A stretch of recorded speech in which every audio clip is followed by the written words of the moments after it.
আজকের রেসিপিতে থাকতেছে চিচিঙ্গা ভাজি। প্রথমে আমি চিচিঙ্গাগুলোকে আস্ত ছিলে ধুয়ে নিয়েছি, নিয়ে কেটে নিয়েছি। এখন কড়াইতে তেল দিয়েছি, 1 চিমটি পরিমাণ কালি জিরা দিয়েছি। এখন 1 কাপ পেঁয়াজ দিয়ে দিলাম, স্বাদ মতো লবণ, হলুদের গুঁড়া 1/2 চামচ, ধনিয়ার গুঁড়া 1/2 চামচ এবং জিরার গুঁড়া 1/2 চামচ দিয়ে আমি হালকা নেড়ে চেড়ে এখন দিয়ে দিব একটু চিংড়ি মাছটাও একটু ভেজে নিব। দিয়ে দিব কয়েকটা কাঁচামরিচ কেটে রাখা। এই তো এগুলাকে নেড়ে চেড়ে সুন্দর করে ভেজে নিতে হবে। চিংড়ি মাছটা একটু তেলের উপরে ভেজে নিলে সুঘ্রাণটা সুন্দর আসে এবং খেতেও সুস্বাদু হয়। একটা ডিম কেটে দিয়ে দিলাম।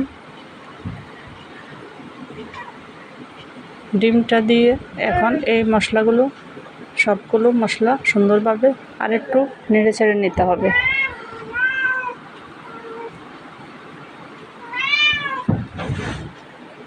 নেড়ে চেড়ে নেওয়া হয়ে গেলে এখন আমি কেটে রাখা চিচিঙ্গাগুলো দিয়ে দিব।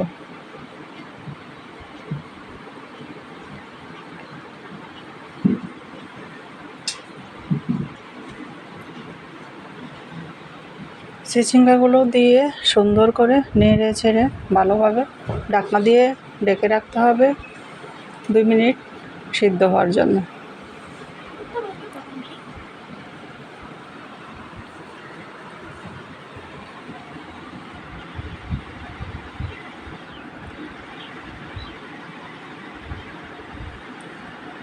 দু মিনিট পরই নেড়ে ছেড়ে দিতে হবে, যাতে করে চিচিঙ্গার গায়ে যেই পানি থাকে সেই পানিটা শুকিয়ে যাবে এবং চিচিঙ্গাটা সুন্দর করে সিদ্ধ হয়ে যাবে। নাড়তে নাড়তে তেলের উপরে যখন আসবে তখনই চিচিঙ্গাটা রান্না আমার হয়ে যাবে। এই চিচিঙ্গাটা অনেক মজা হয়, সবাই একবার হলেও ট্রাই করবেন।